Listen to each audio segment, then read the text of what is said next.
Os contribuintes com débitos tributários têm até o dia 31 de julho para aderir ao Programa de Recuperação de Créditos do Estado, o Refis. Como a questão está judicializada, o governo não pode dar certeza sobre a probabilidade de mais um adiamento do prazo. E é para falar sobre este e outros assuntos que está aqui ao vivo no Jornal do Meio-Dia, o secretário de Fazenda de Mato Grosso, o Rogério Galo. Boa tarde, secretário. Boa tarde, Lúcio. Também boa tarde a todos que nos assistem. De fato, estamos bastante preocupados aí com o Refis. Também viemos aqui passar um recado a todos os contribuintes do Estado. Secretário, o governo ele vai insistir aí para que o Refis ele continue acontecendo depois de 31 de julho? Sim, Lúcio, nós temos uma preocupação grande porque essa é uma ação que não é uma ação de governo, não é uma ação do governador. Esta é uma ação de Estado. Os programas de parcelamento com benefícios àqueles devedores, né, empresários ou pessoas físicas que devem IPVA, por exemplo, e vêm compor com o Estado, é uma ação permanente do Estado, né? Inclusive é estimulada pelo Conselho Nacional de Justiça para não judicializar as questões que tratam com o direito tributário, para você não atabalhoar aí os caninhos do Poder Judiciário com milhares e milhares de processos judiciais. Então, assim, é uma ação estruturada de Estado, que envolve o Poder Judiciário, envolve o Poder Executivo e, com certeza, aí em benefício da população. Então, nós temos uma convicção de que isso não traz qualquer benefício eleitoral à figura do governador. É uma ação, portanto, de Estado, que inclusive a lei foi aprovada no ano passado e que já revogou uma lei que vinha anteriormente. Esse Refis, só para você ter uma informação, está desde 2015 vigente. E antes de 2015 você tinha outros parcelamentos. Então nós entendemos que essa não é uma ação pontual, eleitoreira, para que efeito de suspensão pela Justiça Eleitoral. O PDT ingressou com uma medida, com uma representação, entendendo que isso aí traria benefícios ao governador, né? E então aí houve um entendimento que não poderia haver essa prorrogação para além do dia 31 de julho.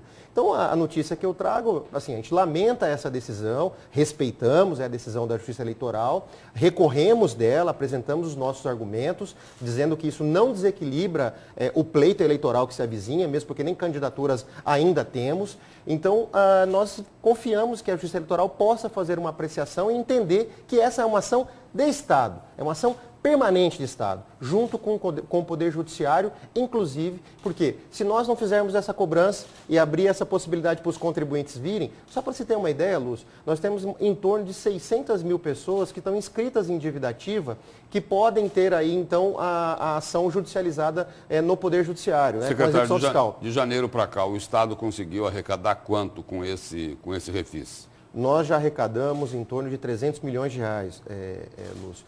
Esse é o outro ponto, o outro viés, né? No momento de recuperação fiscal, assim como para as empresas é importante você ter programas de parcelamento que estimula que as empresas se regularizem, também é importante para o Estado, não para governos, para o Estado manter o equilíbrio fiscal e rumar para o reequilíbrio fiscal, a gente ter também uma fonte de arrecadação adicional, que é a recuperação desses créditos que já estavam perdidos, né?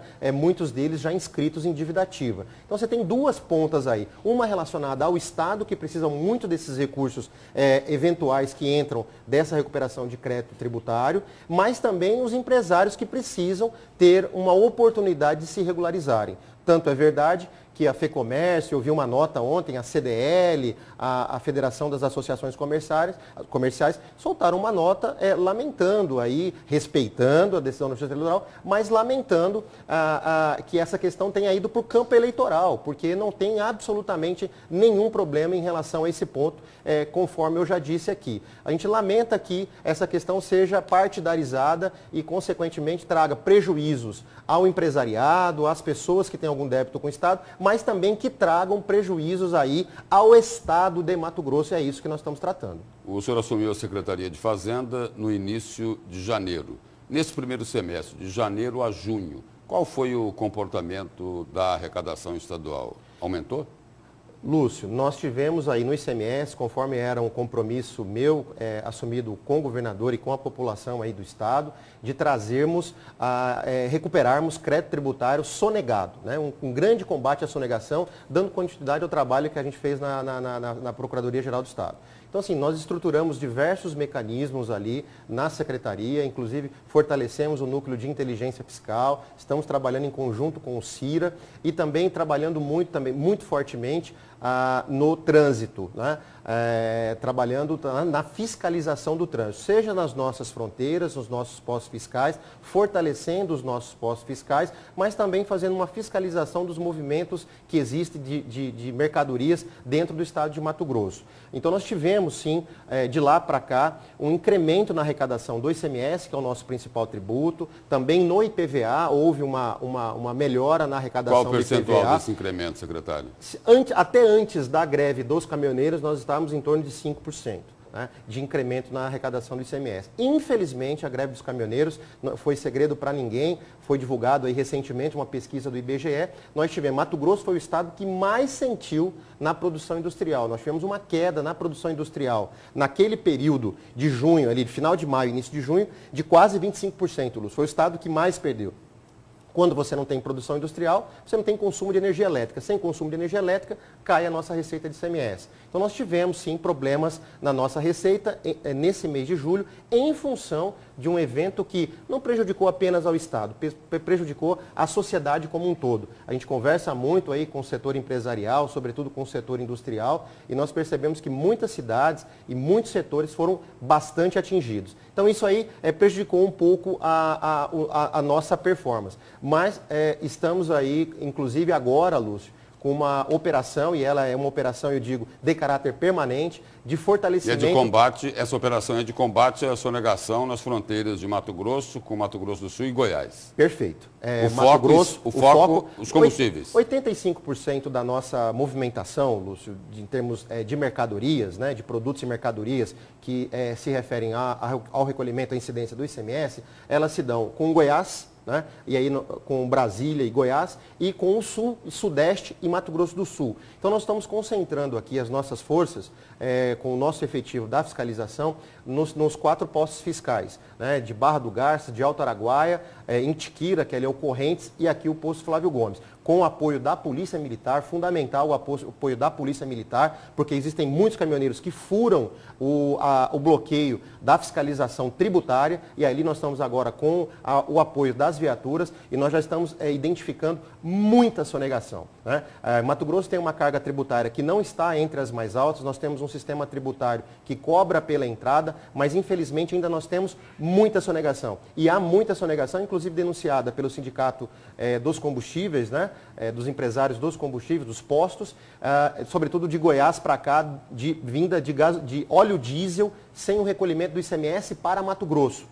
E nós estamos muito atentos a isso e estamos lá com uma barreira, um efetivo bastante forte e já trabalhando desde segunda-feira. E aos sonegadores fica o recado. Essa ação é uma ação de caráter permanente. De agora para frente, nós estruturamos essa ação e vamos trabalhar permanentemente junto com a Polícia Militar para que nós tenhamos condição de trazer esses recursos que escapam dos nossos bolsos, bolso do Estado de Mato Grosso, do contribuinte, daquele que paga seus impostos, e escapam também, Lúcio, daquelas pessoas que mais precisam. Que dinheiro arrecadado a menos no ICMS, 25% do ICMS vai para a educação e 12% vai necessariamente para a saúde. Então, esses sonegadores, eles prejudicam fortemente a saúde, a segurança e, não tenha dúvida, a educação também. Secretário, só para a gente encerrar, os números da economia, especialmente da receita e da despesa de Mato Grosso, já não é que vão fazer, já estão fazendo parte do debate eleitoral. O ex-prefeito Mauro Mendes, pré-candidato ao governo, fala aí numa dívida de curto prazo de 3 bilhões e 600 milhões de reais. Então, essa questão vai fazer parte da discussão. Como que chegou nesse número? Tudo bem, o senhor chegou faz pouco tempo na secretaria, chegou em janeiro. Bom, primeiro, mas como chegou nisso? Primeiro nós temos que desmistificar, né?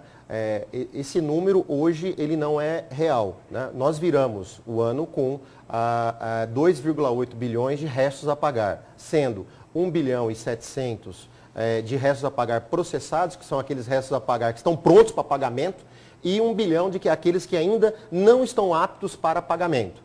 Desse valor, Lúcio, aí nós vamos decompondo esse valor para desmistificar o cidadão que está nos ouvindo, para que ele possa compreender a realidade do Estado.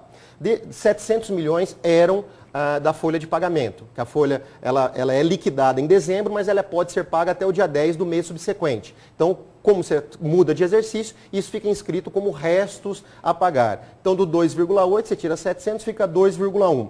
Nós já pagamos 700 milhões para outros credores. Então, isso aí já cai para 1,5 bilhão. E já pagamos, e tem outros 600 milhões que são operações de crédito. Quer dizer, que são restos a pagar que viraram, mas são de investimentos. Por exemplo, uma estrada que está sendo feita, ela tem uma operação de crédito do BNDES, do Banco do Brasil, da Caixa Econômica, que tem dinheiro lastreando. Então, não é uma dívida sem lastro, é uma dívida então, é de com quanto? lastro.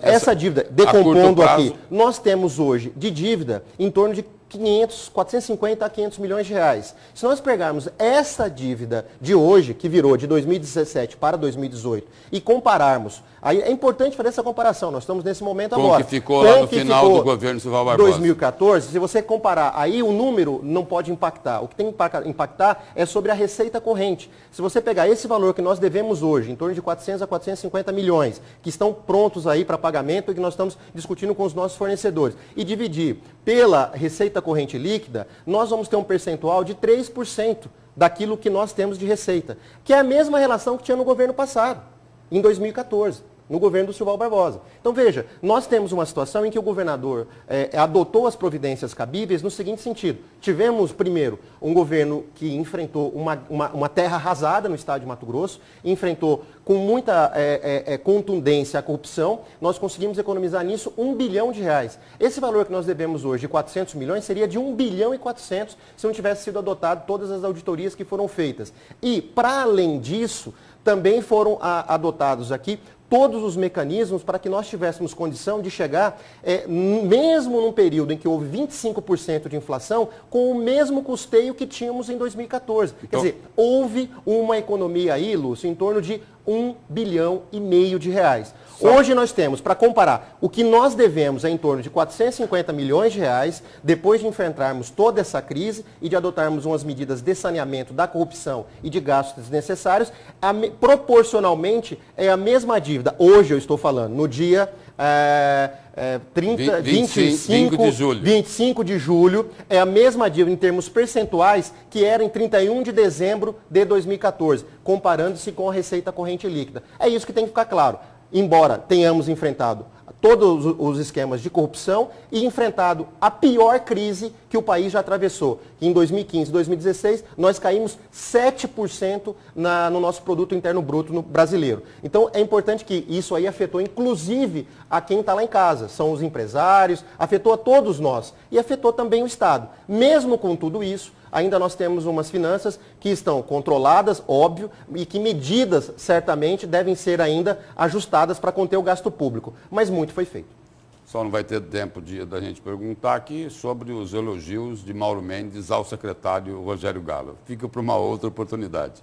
Que ele elogiou o senhor. É um amigo, trabalhei com ele por 4 anos na prefeitura. Estou agora com o governador Pedro Táxi, sou secretário de Fazenda e sou leal ao meu grupo. Secretário, muito obrigado pela presença e pelas informações aqui no Jornal do Meio Dia. Eu que agradeço, Lúcio.